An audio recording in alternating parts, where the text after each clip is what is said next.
What if the exhaustion you're feeling isn't just burnout, but identity fatigue?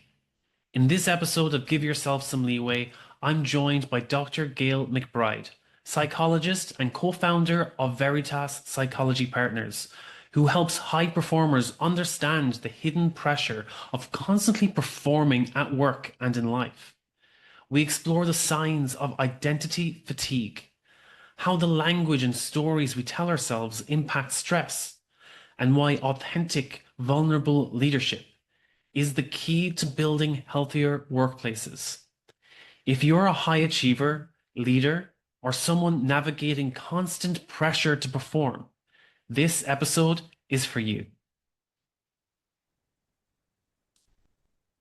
Dr. Gayle MacBride, welcome to Give Yourself Some Leeway. I've been looking forward to this episode for so long. I think it was August last year when we first met, and I've been dying to get this together. We're finally getting there.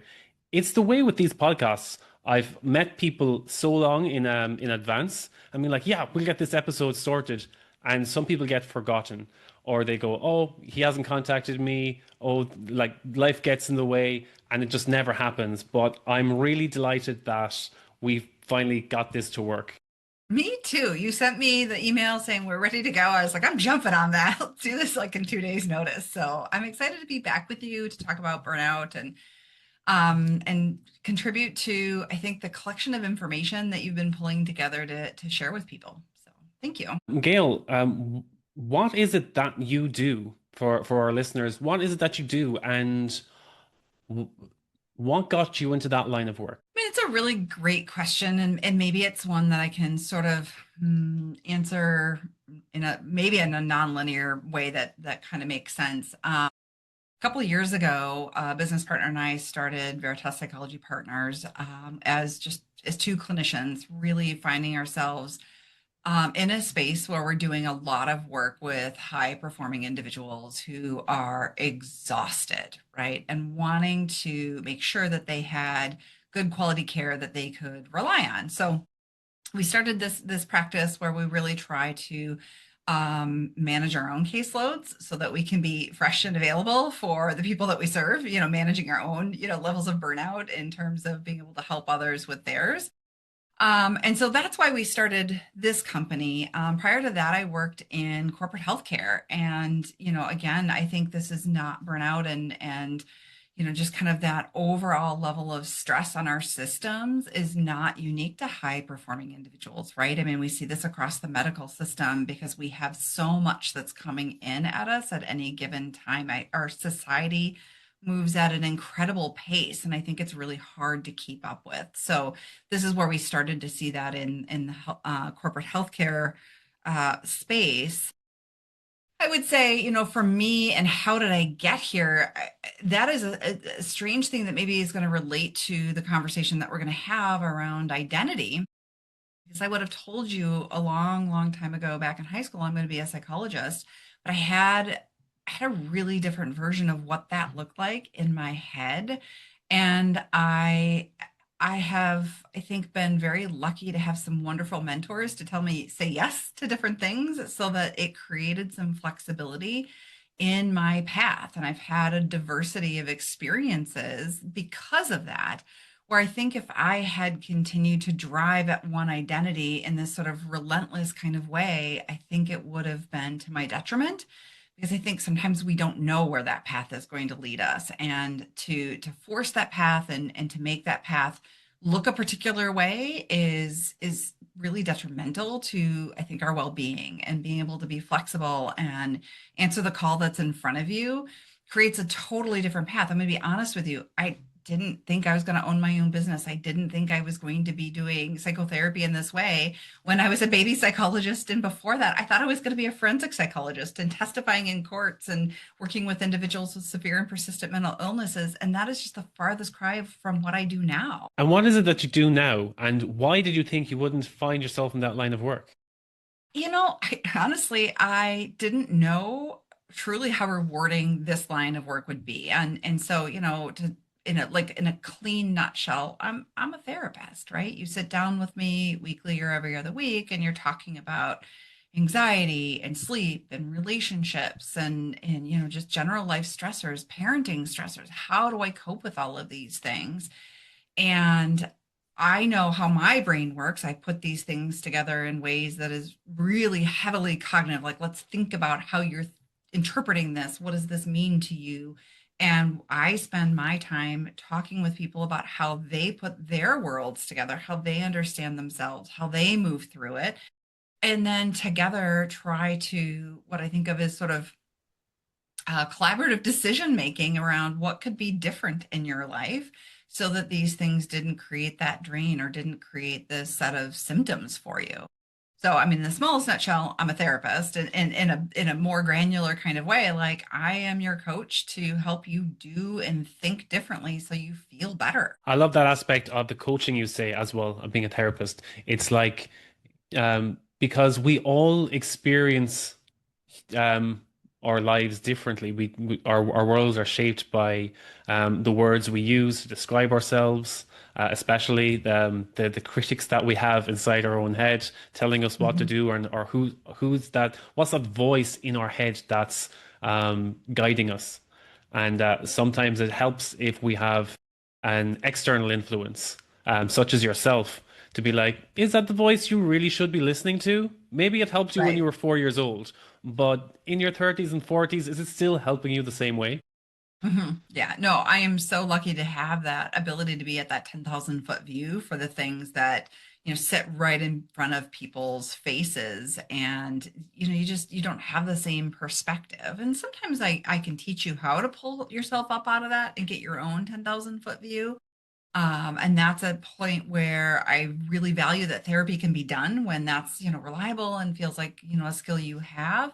But sometimes you're just so in the soup, as it were, that you can't. And you need someone who isn't partial or party or, biased in any way to kind of help you take that, that look. And the number of times where it might be just a simple solution and people look at me and go, oh my gosh, I didn't even think of that, right? And it seems so obvious because I have the 10,000 foot view, and it felt hard or undoable or unseeable by the individual in that particular. And sometimes even that you having the 10,000 foot view, it's also not only having the view and it's getting the message across at the right time. Because sometimes our loved ones try to tell us in a certain way what's not working for us or what's not good for us, and we don't listen to them, or we don't give them the respect and or the listening ear that they deserve, because it's, oh, what do you know? You're not my therapist. Oh, But in the right for setting, sure. in the right setting, it's like, oh, well, if I hear from my therapist, then it must be true. Because some truths people only listen to in the right setting. No, I totally agree. And that can be probably one of the biggest frustrations that people experience, especially when they come in as couples. And I'll say, whatever it is, XYZ. And the spouse will look over and be like, I have been trying to tell you this for years now. And they're like, yeah, I know, but she said it, right? Yes, that just is the phenomenon is sometimes you need someone outside your world to say the thing that other people have been telling you. And there are lots of reasons why we can't hear that.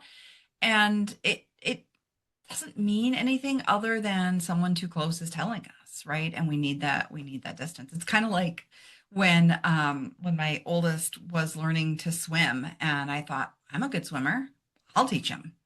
And about one lesson in, I went, that's not happening. I can't do this. I'm too close. He's too close. We're just going to hire this out. And I think that makes a lot of sense sometimes in our lives is not to try to be all of the things and do all of the things for the people that we're closest to share that. And I think that then brings us to that idea of like, it still takes a village. It still takes a village to raise adults too. I love it, it's especially touching on that because, as you said, you could not be the swimming teacher for your oldest, but also when people have partners and they expect their partner to fulfill all of those roles, Yeah. it's in understanding that they're not there to fill all of the roles. They're not there to be your partner, best friend, your therapist, your personal cook, your personal trainer, everything that you possibly need.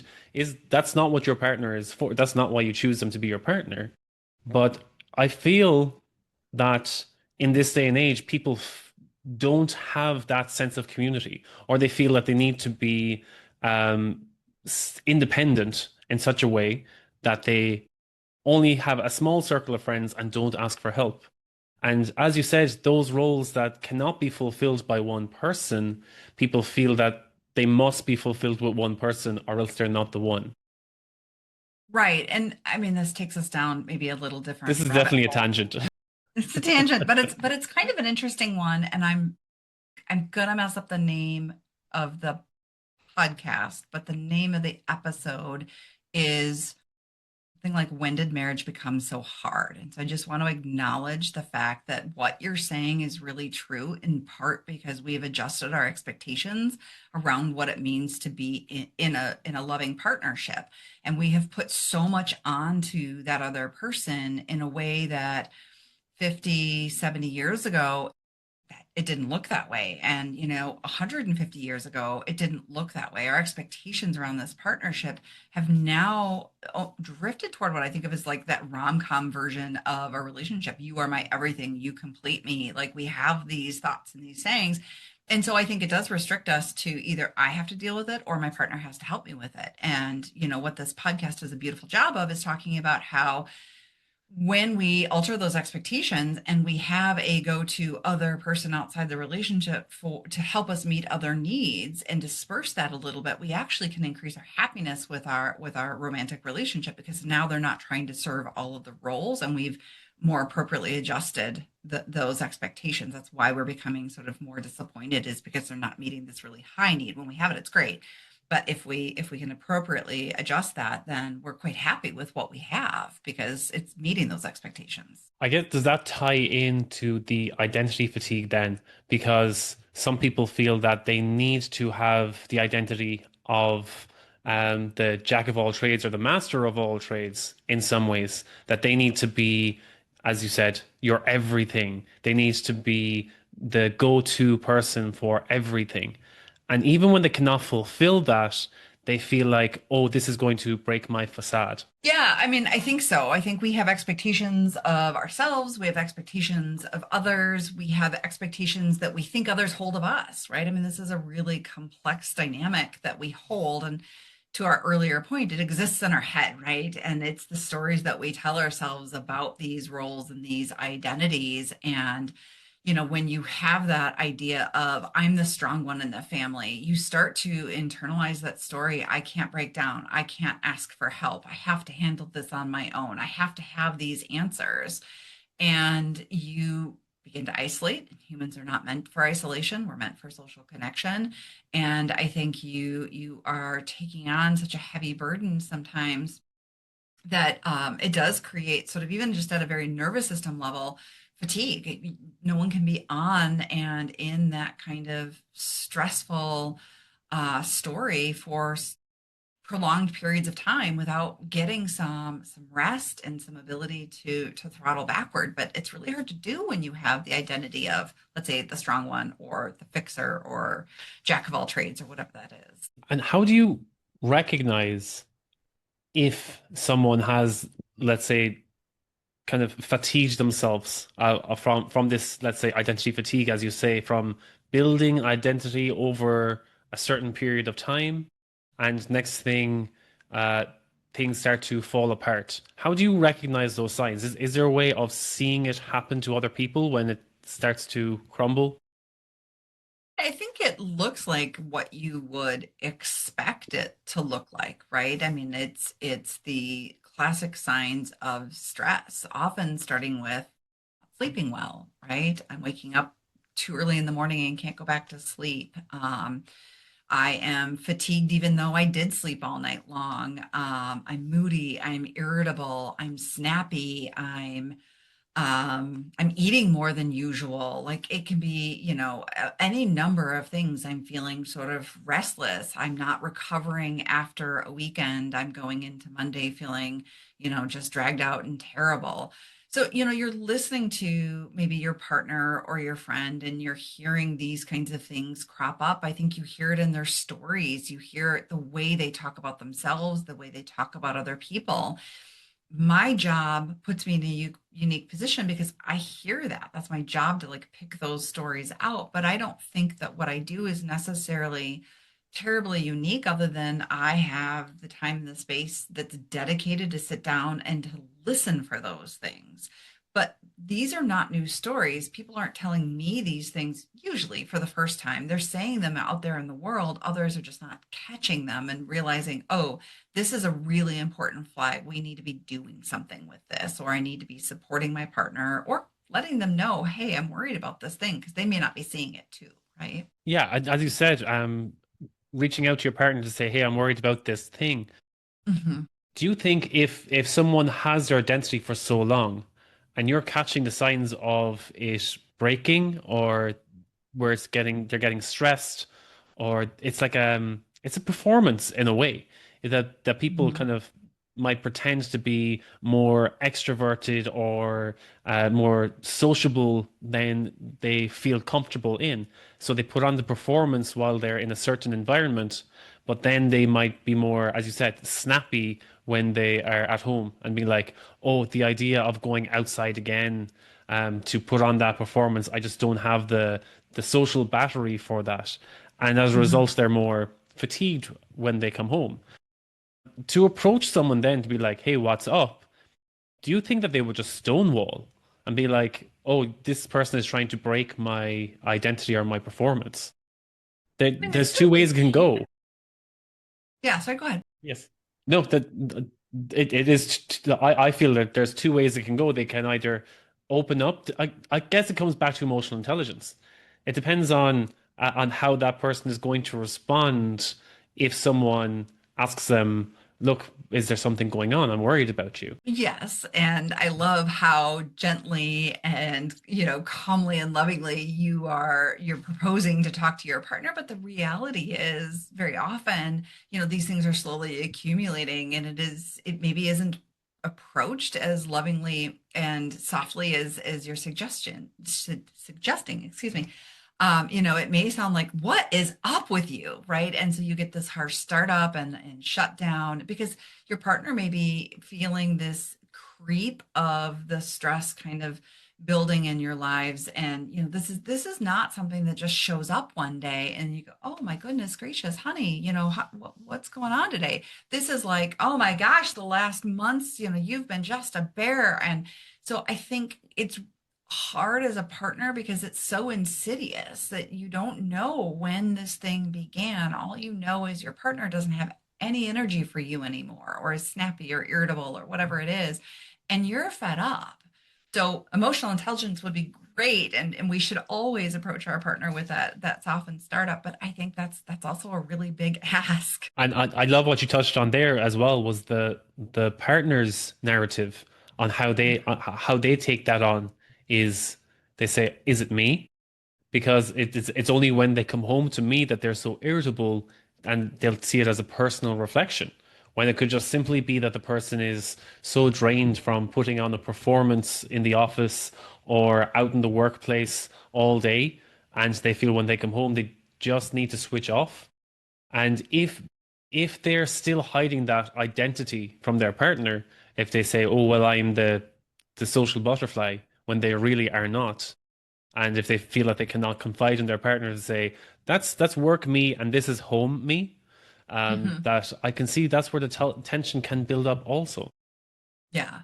I mean, and it's hard. Why do I get this version of you? I like that version of you, right? So now we have some negative comparisons, which can lead to, more performance demand and stress and those kinds of things.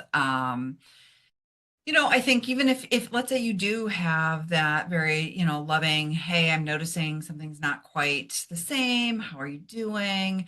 I think there, like you said too, then it takes the individual to have that emotional awareness and intelligence to say, I'm holding this mask, right? I've created this identity.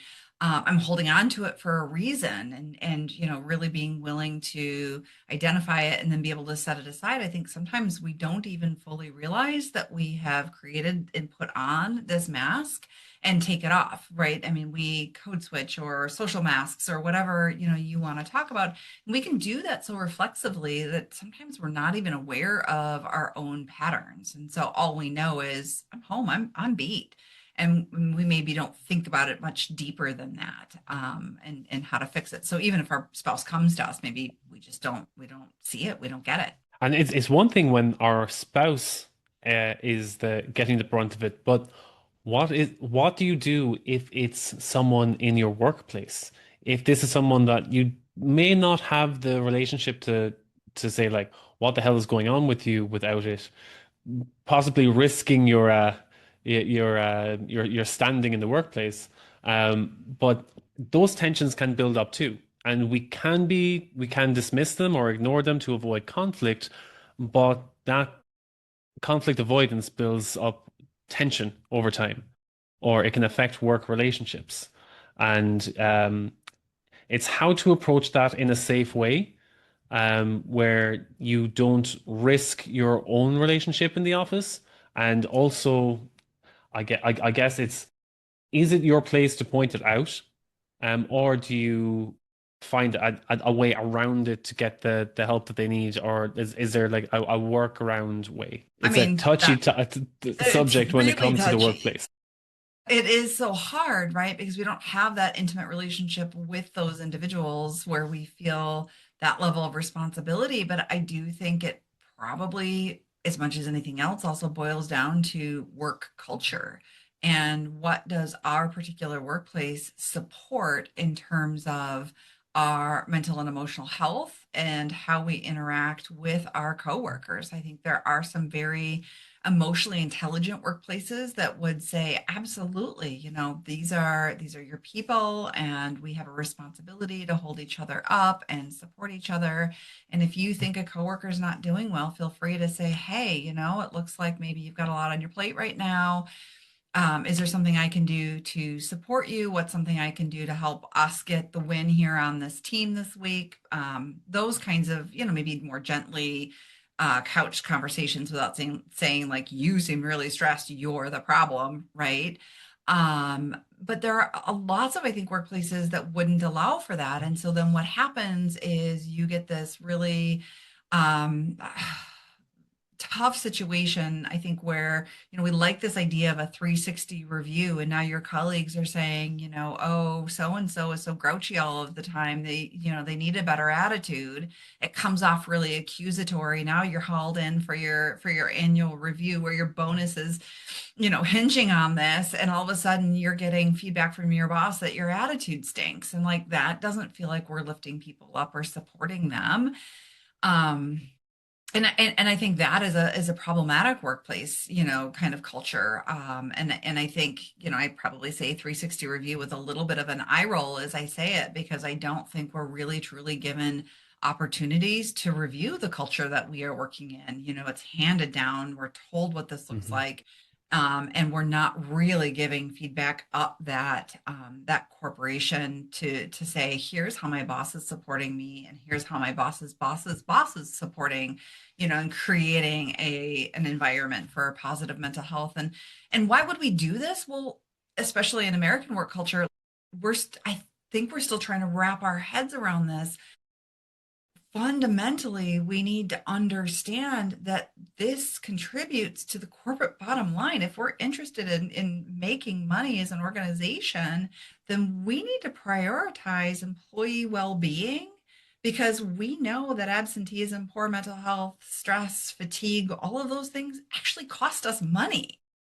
But it is about being proactive to create that well-being culture so that we can actually support our businesses. And that looks like a big ask, I think, at a corporate level. And I find that generally corporations have a very short-term view. If it doesn't yield results in Q2, man, forget about it.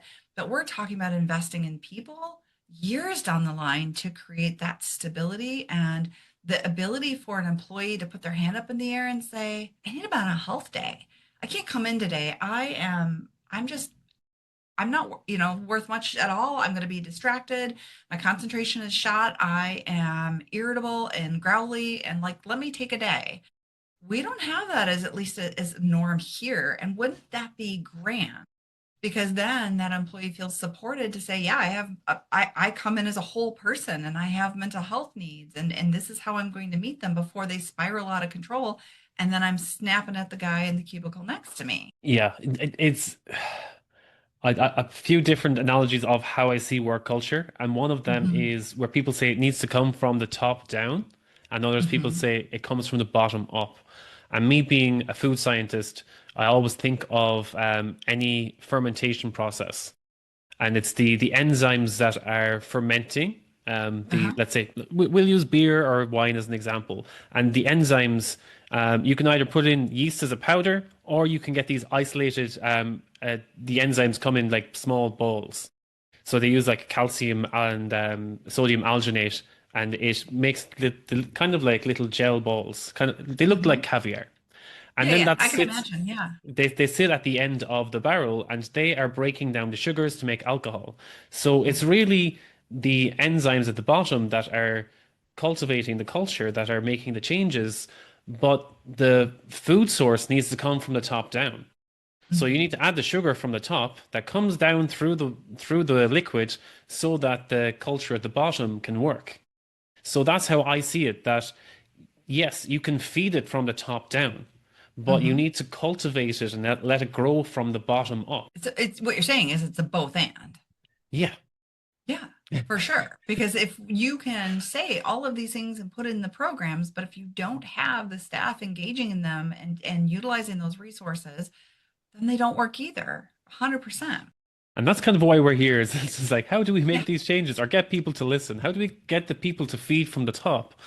And also feeding the right information in a practical way so that the people from the bottom can cultivate that and Mhm. use it for their own good in order to stay, because you don't want the culture to die. Right, but I think, and you can find the food science through line here in the metaphor, but trust is an incredibly important aspect of this because I have to trust that that's what you want. I have to trust that that's going to work because what you're asking for in that moment then is incredible vulnerability for someone to say, I need a mental health day. That's an incredibly vulnerable thing. And we need our staff to be able to say that, but we also need to trust that that's not going to come back and bite us, right? And so I think there's maybe a third element in this brewing process that is necessary. Or what would happen if you added something to that process that then deactivated the fermentation process, which we certainly could do, right? And you tell me what you would add to beer or wine that would stop that fermentation dead in its tracks. Yeah, you could say anything as a contaminant, which is probably Yeah.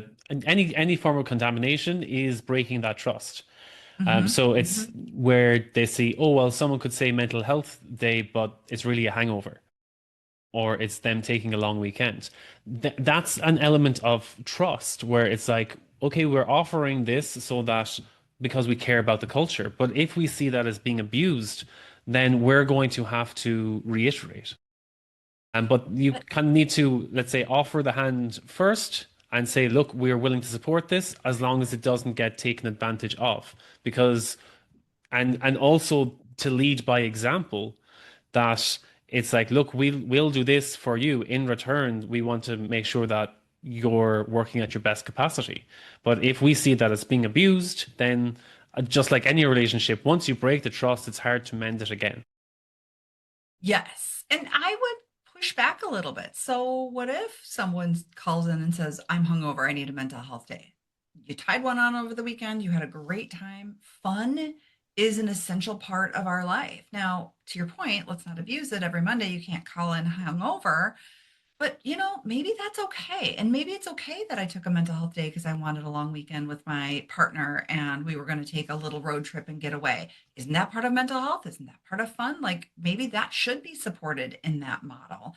And but I think also to your point is I think upper leadership needs to not only not pathologize that, but they also need to utilize it. I think that we end up in this sort of double bind of, yes, take these time, put your hand up in the air, say you need a mental health day, but I can't do it because I'm your leader. That I think does not sit well with trust either. You tell me to do one thing, but you're not going to take advantage of it yourself. You're not going to utilize that. Somehow, again, that identity of I'm a leader, I have to be the strong one, I have to be the reliable one, I have to be consistent, gets then in the way of being able to lean into that trust. We need leaders that show up with vulnerability who say, I need that long weekend. And then talk about it, because I think we can quickly say, oh, sure, you just wanted a golf weekend. Absolutely. What if that's true? What if I lead with, I needed a golf weekend with my buddies because, boy, that really re-energized me to be in 10 hours of meetings here at headquarters. Maybe that's fine. Maybe we need to adjust how what we see is right and wrong in the workplace, in terms of how we recover as humans to do the work that we do in this very modern world. Yes, I do agree with you on that point because leaders need to show their humanity in order to Mm-hmm. connect with their teams. I've seen many cases where leaders either they set the gap between this is what's expected of a leader, so I'm not going to, as you said, not take any of those days and look like I'm the one working all the extra long hours, and that should influence you to do the same. Mm-hmm. Toxic, does not work. Then there's the other leaders, and they say, "Oh, I see all of you as my family." Also toxic. Red flags. Your leader is not supposed to replace family. They're there to be your leader. And then the other one, as you say to your point, is when they when there's leaders who don't understand their role fully, and Mm-hmm. as in like where to draw the line. And that's where like micromanaging or overstepping boundaries happens. And then people don't respect them because they're not staying in the, let's say, the leadership duties. It's like, no, you're there to, you're either my manager and managing my time, or you're there to influence and lead the team and set the vision, the direction, or you're one of us and you're doing all the technical work. But stop stepping into my work and micromanaging me if you're expected to do the leadership duties, or do you want me to step up and take your duties?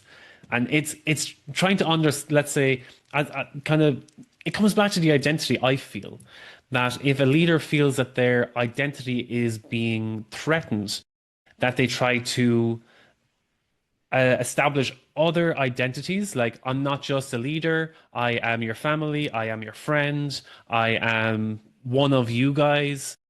And they see that as trying to fit in more or trying to be more as part of the team. Whereas what they really need, from my experience, is I say your identity here and what people look to you as is the leader. So you need to show up as their leader so that they can follow in tow. Yeah, no, I agree. I mean, I think leadership with boundaries, but appropriate vulnerability. I'm a big fan of even like slowing it down. I think we rush through things. So I think vulnerability in a team and a leadership perspective looks like slowing down the conversation and sometimes unpacking what happened, for a team, what went well, what didn't go well, that kind of thing. But yes, not being overly familiar and trying to be family in that. The thing that occurred to me when you were talking too was this idea of unwanted identity, which I think is equally problematic. And sometimes we get foisted that at work or in personal roles where someone wants to put an identity on us that doesn't square or sit well with us, or is something that feels not consistent with who we think we are. And I think that causes a lot of distress as well, and I think sometimes maybe leaders and the identities that they carry are some of that unwanted identity. I don't want that level of responsibility, or, I want to be seen as the fun one. And in this role, I'm the serious one. And so I think those unwanted identities cause a lot of fatigue. Yes. And to your point as well, when I've seen this in so many teams where there's like, oh, I see you as you said, I see you as the fun one, or oh, why are you being so serious all of a sudden? You're usually the funny guy, and Mhm. dismisses someone who is trying to be sensitive or vulnerable, and it says, "Oh no, you go back to the funny box. We liked you when you were the fun one." And it completely downplaying someone who was trying to be sensitive and constructive. And once they've been dismissed, they're like, okay, well, if I'm going to be mistreated every time I speak up, I'm not going to speak up for the team. Yes, and I think that can be complicated by why does that person feel as though they need to tell you that you're showing up in a way that doesn't fit their box? So then I start to wonder, what is that emotion or discomfort that's coming up for that colleague that makes them then act on that to push against it? So I'm feeling uncomfortable that you are appearing in this world, in this interaction differently. That's my discomfort. So if I push you back into the box, then I become more comfortable. If you go back in that box, then there is a risk of you managing my emotions. Does that make sense? Yes, it makes sense because I can see the conflict playing out. Hmm. And as, let's say, taking the 10,000 feet approach and looking down and seeing one trying to come out of his box and say, okay, I'm done being the quiet one or the fun one, and I want to have a serious conversation for once. And then the other Hmm. person feeling threatened by, oh, I thought this was going to be an easy conversation because it's with the quiet one or the fun one, and saying like, this conversation needs to come back into my control. So let's put them back in their box, and Hmm. then I can regain control of this meeting. But Hmm. I feel that there comes a tipping point where the person who's the fun or the quiet one in the box is not going to step back into that box anymore. And I see this a lot with men who Hmm. they'll stay the quiet one for a long time until the resentment or the emotions finally snap. And then that Hmm. comes out as an outburst of emotion. And that can be taken the wrong way. It can jeopardize their relationship with a person, their work relationship, their career, everything, all because they stayed in that box for too long and finally snapped because they didn't know how to regulate or process that. I feel that this does fall under the identity fatigue in a way also. It's like an emotional snap because, as you said, it's an identity that could have been pushed on them, and they did not want that identity. But because they were perceived as the quiet one or the shy or the always cooperative one because they would never speak up, that when they finally do, people, as you said, get uncomfortable and say, "Oh, well, this is not the person we knew or thought we knew. This is not like you to act this way." And then they downplay it and dismiss it and say, "Just get back into your box." Yeah. It's to really put us in this unidimensional world where we only get to be one thing one way. And what we're saying today is, we are incredibly complex beings and we're often led by, really interesting value systems, and they can show their um show up in different ways in different relationships at different times. But very often we're led by a particular value system, and we'll push back when someone has touched on that in a way that we, don't align with. And that's where I think what we're talking about, unwanted identity and being put into boxes. And we have to keep in mind that humans are just complex and we get that full range of emotions. That's part of our human experience. And seeing someone else have an outburst, whatever that might look like, might make us feel uncomfortable. But that discomfort is, at a really biological level, something to pay attention to as well, and not to be dismissive of, right? To notice that, gosh, if you're always the funny one and now you're the serious one, and I'm uncomfortable with that. What is that discomfort telling me? That might be telling me that Eugene needs something more from me than what I'm giving right now. And that discomfort ideally would draw two humans together and not apart. If I want to shut down that discomfort and ignore it, it's going to drive that wedge between us, right? But if I notice that you're acting different and I'm uncomfortable with that, and I can lean into my biological response of discomfort here is telling me that there's something going on and I lean in, then that creates social connection between two people, right? And now Eugene is getting the support that he's looking for. So when it comes to, let's say, people who have this identity fatigue, what's the first place you would start to address that? If someone, let's say, can identify for themselves that, okay, maybe I'm getting a little too deep or too big for my boots, and I want to nip this in the bud as much as I can before I have an emotional snap or Mhm. before I ruin my relationship with my work colleagues or with my partner, with my family, with friends. How do I maybe break that facade in a way that doesn't shatter my sense of identity completely? Okay, wow. I That mean, was a loaded question now it's that a I think of really it. big It's a pretty question. loaded question.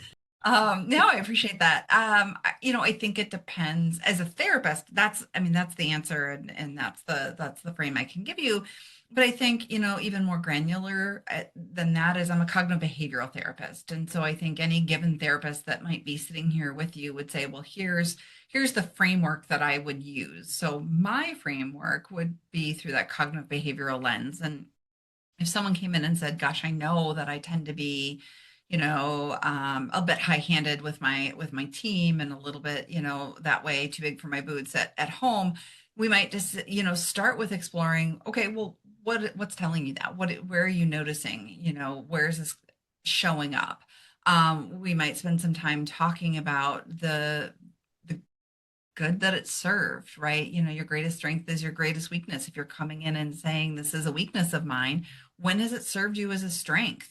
Because I don't think these things grow out of pathology. They grow out of sort of usefulness, and then, kind of outgrow that usefulness, or it can become problematic. So we're spending some time maybe talking about how the role that that served in your life, and maybe where it's deviated from that. We're probably doing some values alignment, and what part of this do you want to keep, as well as what scripts maybe come from the past and the present that you're engaging with, that create those stories that we were talking about earlier. And what does that story sound like in your head, and is there a way to deconstruct that and put it back together so that it is more workable, and increases sort of flexibility, so that you can hold on to the pieces that work, and maybe develop more helpful narratives around the stuff that maybe isn't helpful now. And my work is about putting that into practice and experimenting a little bit. How did that go with your partner at home? What did that sound like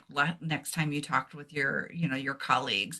And try to create some feedback loops so that you can see if it's working or not working, and where do we need to adjust. So it's certainly, it's not a 50-minute sit down with your therapist, bang this out, and there, we're done. Like, this is kind of an evolving conversation, with that ability to be in it, and then take a breath and get above, and kind of look with me at that 10,000-foot view, and then dive back in, and there's kind of a porpoising effect that can have in someone's life, as you're living life and then evaluating results and so on. Yeah, I like that aspect of helping someone to take that 10,000 foot view of themselves Mhm. so that they can, let's say, reevaluate how they're showing up for others and how they're showing up for themselves.